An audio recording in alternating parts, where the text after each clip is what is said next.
I realized I was muted. Sorry. Hi, good evening. Sorry.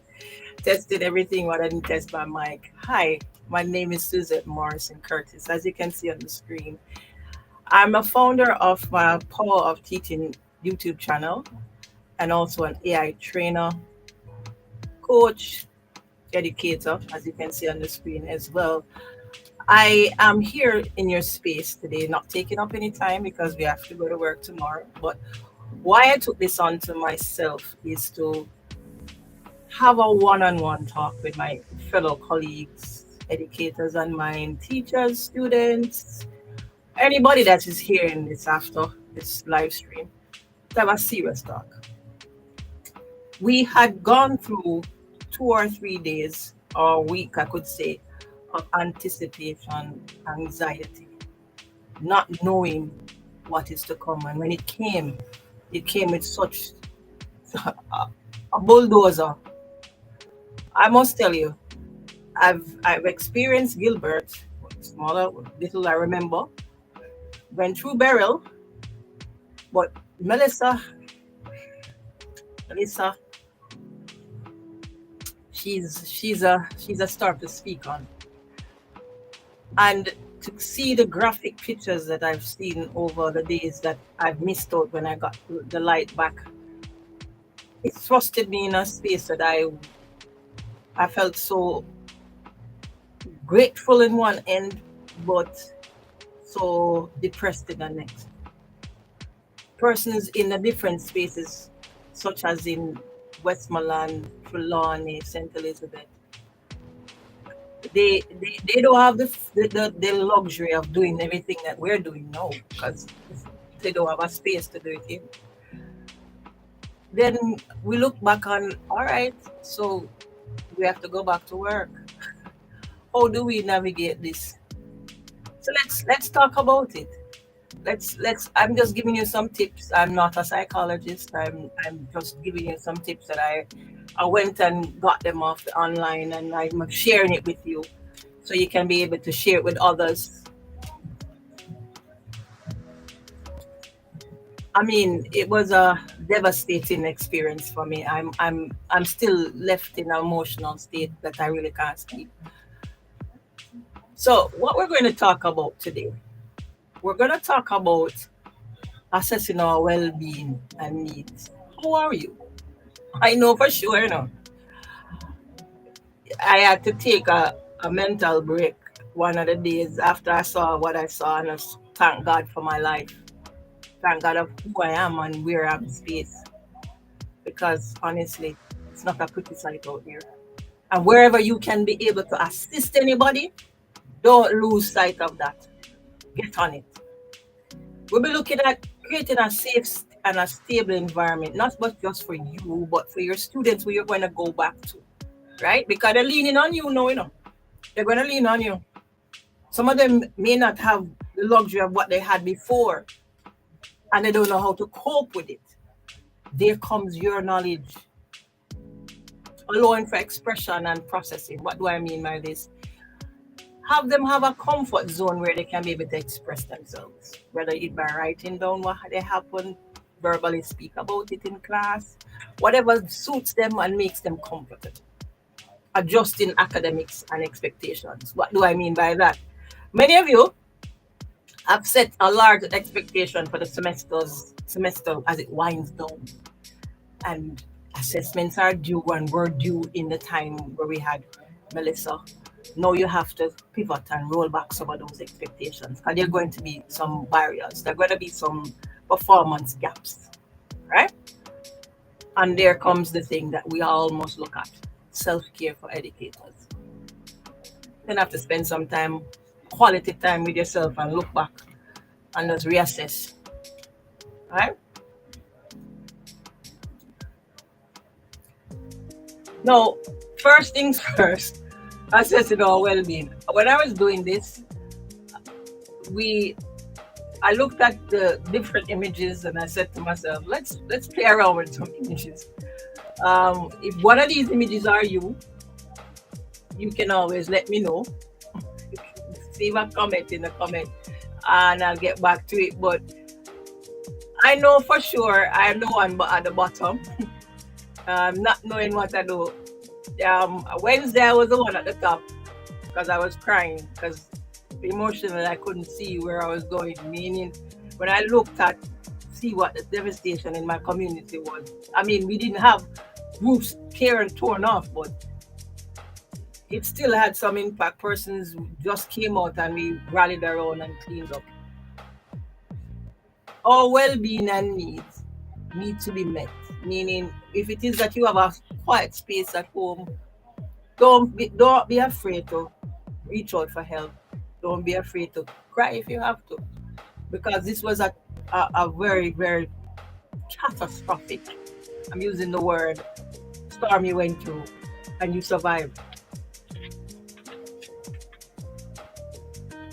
So you survived. How you survived? I don't know. But God is a good God. That's all I can tell somebody.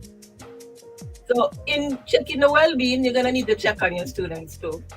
So creating a safe space, a safe environment for them. So you can try to ensure. I couldn't say ensure, but try to ensure the students feeling an emotional, physical safety, that they can foster some form of trust and support from you. Yes, you, me. I work in admissions as well as also a teacher as well, and I know some of them have not called me because I know where they live. They may not have light, but I still check on them to see if they're okay. Right? Have a one-on-one conversation with them as well. Sometimes they can't talk in the open space. If they call upon you to speak to you on a one-on-one basis, don't shy away. They probably want to express their physical well-being in a more secluded space so they can be able to relate to you better. You have to recognize distress signs. I mean, if they're withdrawn, if they're not really participating as much as they do, there's something there. And you direct them to the relevant counseling support services that you have at your institution to ensure that they get the proper care and attention that they need. Right? Be calm and reassuring. Your students will take cues from you. So if you go into a classroom, although them looking at the gloominess is on you, then they will know that something is off, and it probably will not get better because you came into the room like that. So you have to try to model a behavior that is calm. Be open and honest with your students now, in a more age appropriate way, because you don't know. I'm just putting this out. You may be teaching smaller kids higher education, but do it in a relevant space that you can be able to relate to them at their own speed. Reassure them that they are safe in your classroom. This is a space that they can speak. The storm has passed, and yes, they're here now. They can talk with you, they can relate, they can tell them their experience of what happened during the time they were home. I know some of the stories may be horrific. Some of them may just have you looking back and saying, wow. But we still have to try and relate to them. Now, allowing for expression and processing. Now, this may come as a twofold topic. What do I mean by this? As they relate to you in this safe, stable space, now you have to give them an avenue to where they can express themselves. So it's whether by writing something down in a journal, if they do that at your school, I don't know. Text, writing something down on a paper, relating to their own peers in probably by texting or something. But allow them to do what makes them feel safe, right? So you have to encourage some form of expression. Don't force talk them. No, don't force the talk. If you come to them and you're asking them, what's up? And they're not really, why am I spending a talking mood today? Leave it. That means he's not ready to express himself, right? You have to use creative outlets. Many of your students process their trauma or what they experience better through non-verbal means. So you have to have a different, a more better approach, creative approach to it, right? Allowing for gentle check-ins. I do have a WhatsApp group with many of my students who have taught, present and past, and we do keep in communication with each other as to what's happening. We could keep that still going if it is that you have that avenue, because a lot of the telecommunication channels have been affected, and some persons may not have light or data or internet itself to do all of this, but it's our avenue that you can actually expound on.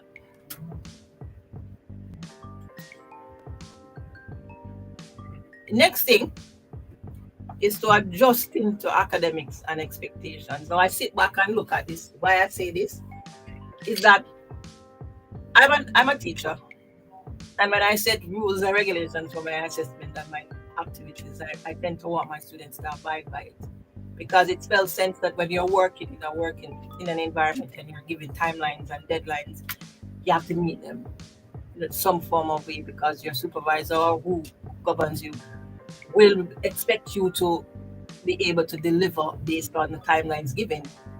But no, it's not that time. No. All of that, the expectations of them going back through and acing that test may not be a reality. May not be a reality. So you have to modify your activities. Lower academic expectations will have. So you have to recognize that concentration and performance may be compromised.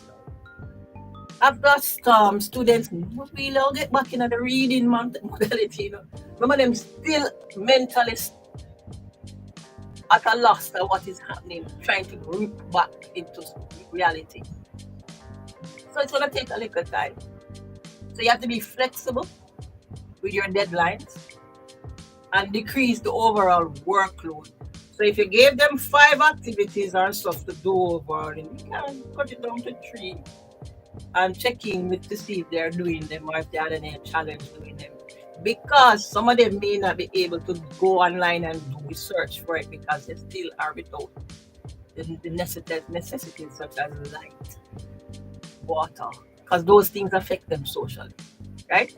Emphasize essential learning and review. So if it is that you can go over the material with them in some form, do that.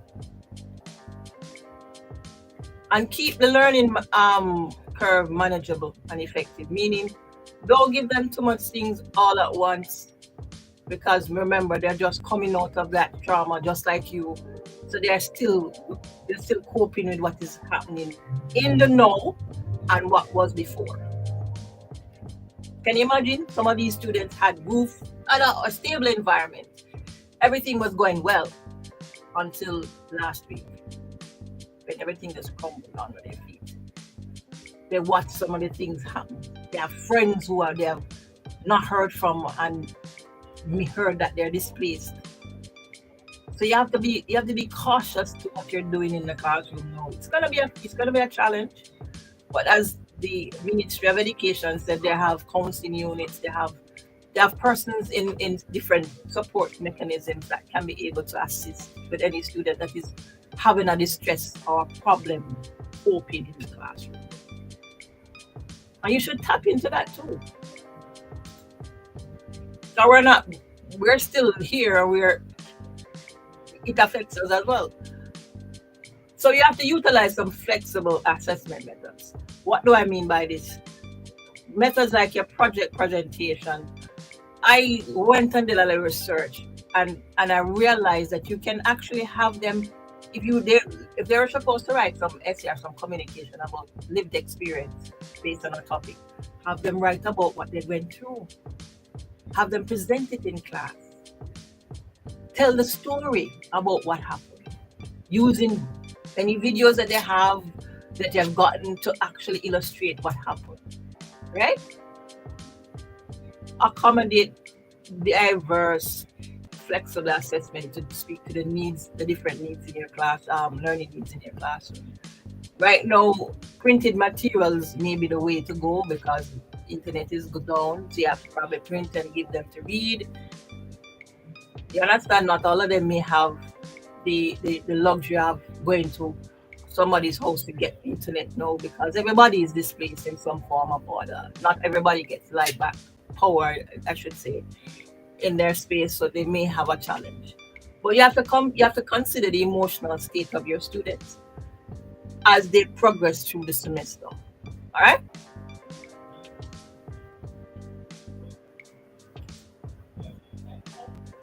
No, this is a this is something that I when I read it, I said, all right, yes, this is something that is new. This is something that we need to look into as well.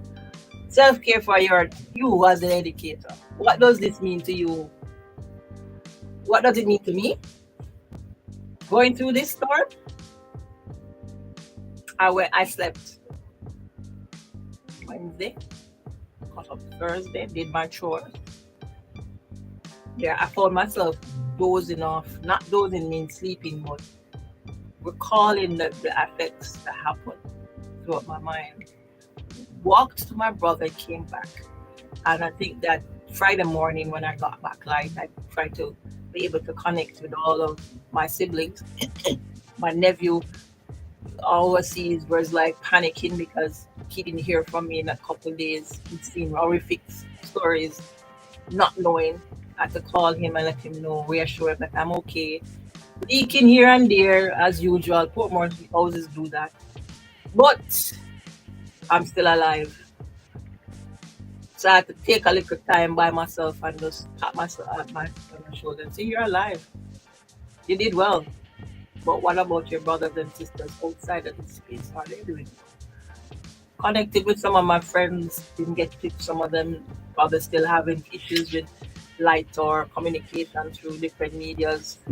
Hopefully in the coming week I can be able to speak to others. Self-care has its a different path. So we have to look at some of them. You cannot pour from an empty cup. Your well-being is critical for your students. So if you're empty, you cannot be able to approach your students because you yourself need need some form of care.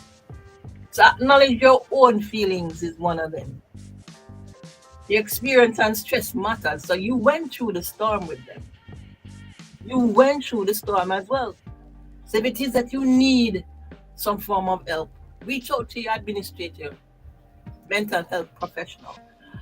I did invite one of my good friend, colleague. She's an actual psychologist, mental health professional as well. The logistics of technology, she probably where she is, she'll probably not be able to get on. So I hope she'll be able to see this afterwards and tell me if I went on board. But mental health persons like those, you speak to them and you ask them for help if you need, because everybody is not a soldier. You may have put up this facade that you can go through everything, but you're breaking inside because this happened and people are affected, are impacted, massive impact on people's social being, economic being, right? Maintain your boundaries. It's important to help, but don't overdo the cleanup or recovery efforts. At school or home, pace yourself. Pace yourself. I did that because I was all over Wednesday doing what I needed to do, volunteering where I needed to do. And then when I got light back, I went online and I tried to get information, you know. And when I realized all that took charge, Friday I sat up in the room and I just wept because I couldn't hold back the emotion. And I said to myself, Sue, you need to relax. Don't watch everything all at once. Give yourself some time to digest all of that. And you need to actually take care of the basics. So sleep when you can, eat regular, drink water, move your body, exercise. This, trust me, throughout the little anxiety that she's supposed to come, she not come, I went into my little small gym I had at home and I exercised. I took my mind off everything and it worked. I mean, I thought it a while you were in a space that you were looking forward to this thing coming, and after that, when you hear the news that it's actually going to come, then there comes a change of the moment. It's simple, but sometimes when you're going through these traumas of these things, sometimes we forget. All right, have a warm bath, relax.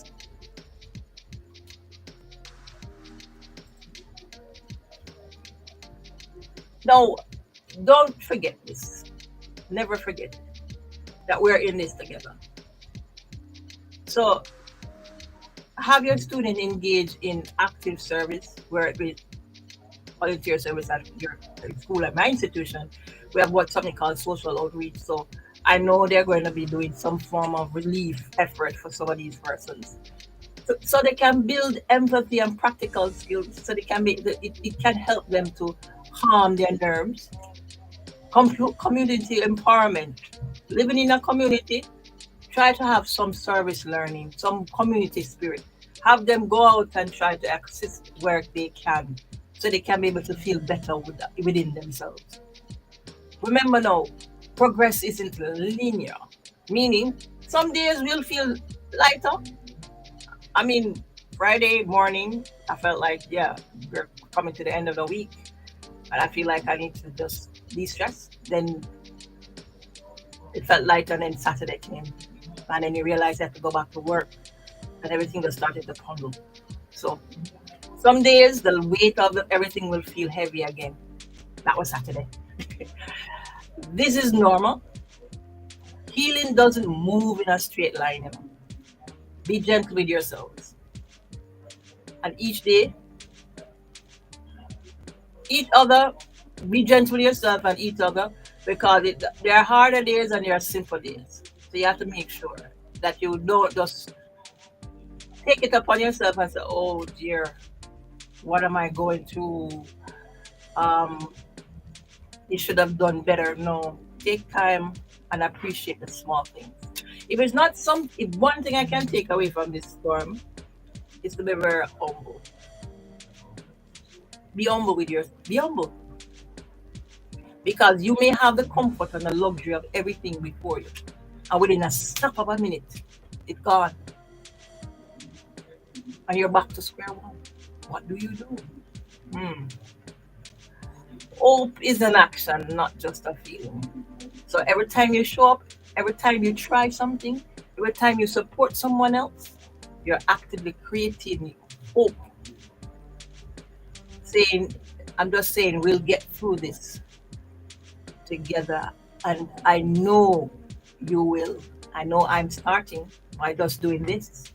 And many other things that I plan to do, I've already started to do.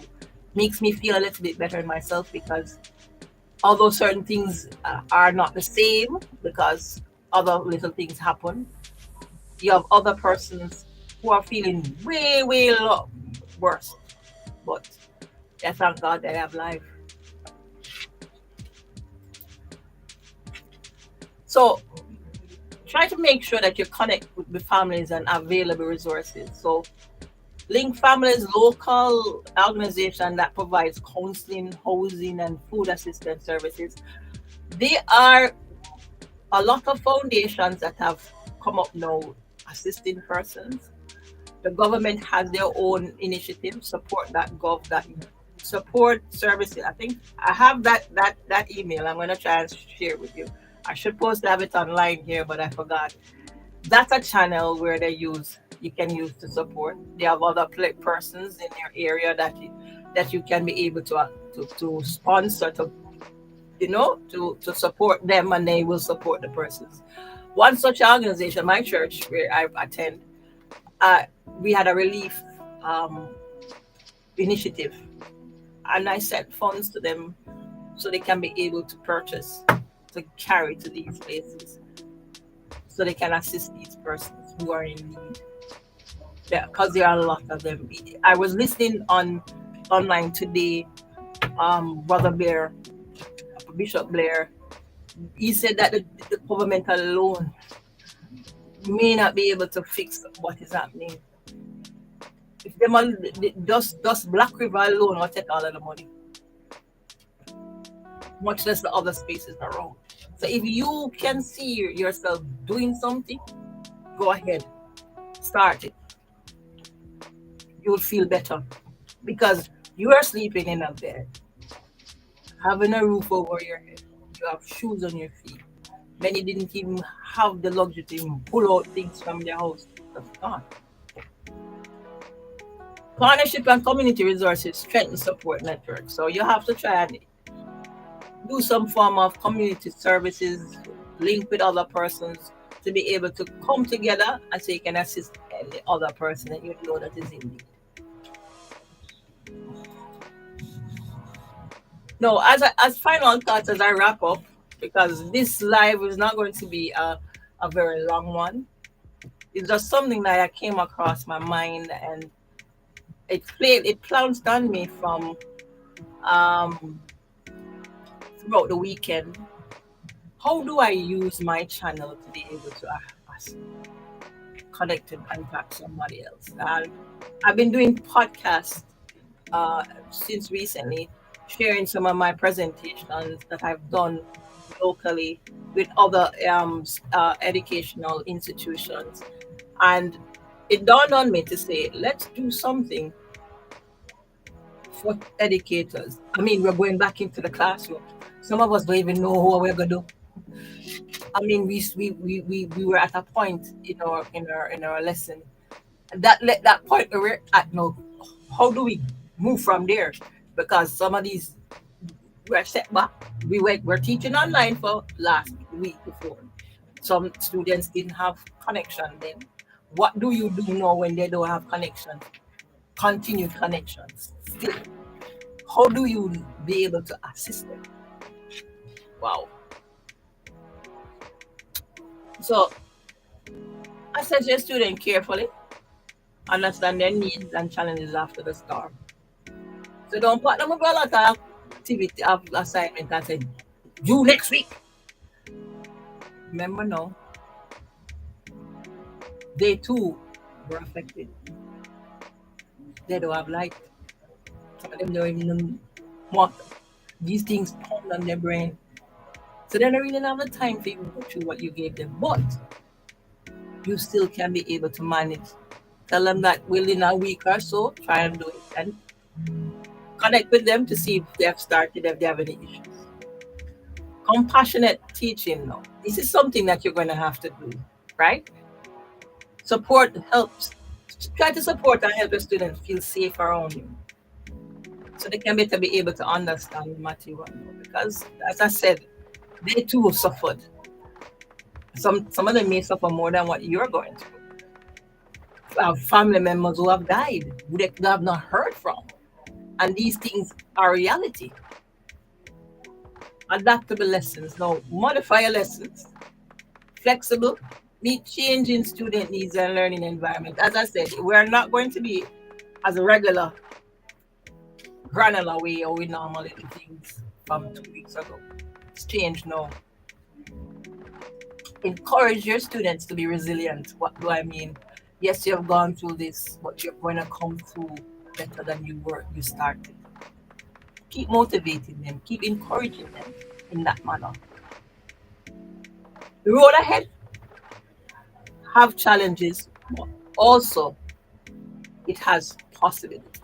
So our classrooms were there literal storms. We had a lot of things happening, but now we have weathered the emotional ones that we are going through now. So together, with patience, compassion, and resilience. These are qualities that we Jamaicans always embodied in us. So we'll not just recover, but we'll grow together, stronger, even better. Wow. So, as I close, a little segue here. I have a next podcast that I'll be putting out very soon. Actually, next Thursday, God's willing, if nothing changes in the sphere. If Melissa and our cousin don't come back here, I don't know. Just say. It was supposed to be last week, Thursday, but because I didn't have light where I was, I had to reschedule it to now. It's equipped in the 21st century educator, basically looking at your tools that you're going to be using. Even though I know you can be able to foster a better change in environment using these tools in your classroom. So look out for it. Look out for the post. Look out for the link. Join. It's going to be at 8 o'clock on my YouTube channel here. And it will be shared with you after, because I normally put it raw, unedited, for you to see in a natural space to what I do. All right.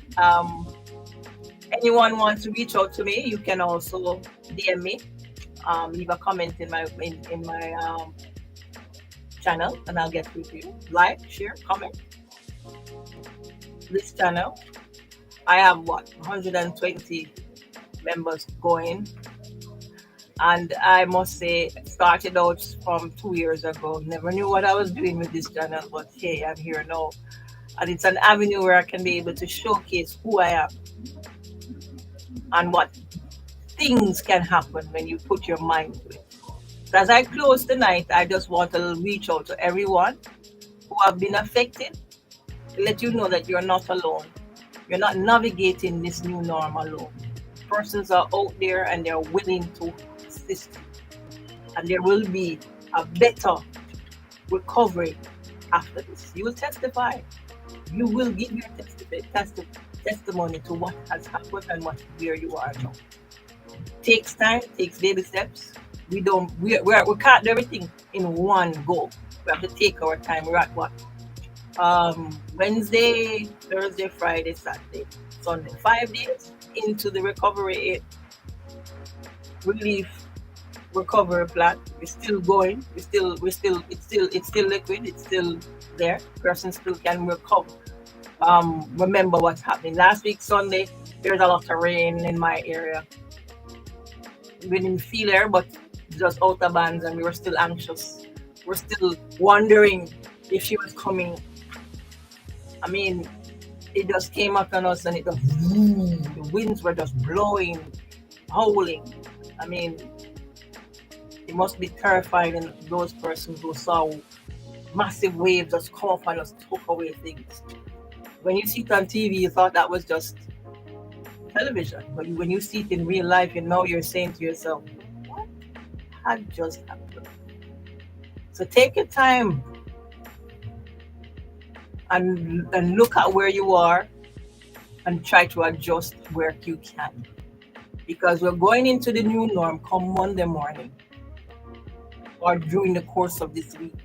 And your students are going to look at you for hope, for some form of resilience, for some of encouragement. And I said to you, when you go into your classroom, don't start writing on the board or texting and telling them, oh, you need to do this. Have a quiet time and ask them, how are you? How has it been for you? And trust me, the talking will start. Who starts talking? But if some don't want to talk, don't force them. Because they may be embarrassed even to say that they're sleeping on a couch at their friend's house because their roof is gone and they don't know, but they're still here. They turned up though to school. So thank you for sharing your space with me for the half an hour, 45 minutes of your time. It was an experience for me to put this little presentation together, just to have a little talk. I feel good inside now because I can be able to speak to persons now to say, I'm not the only one that is facing it. And as we prepare for tomorrow and prepare for the following weeks ahead, let's take time to take care of ourselves. All right? So have yourself a wonderful week, and we will get through this together. No doubt about it.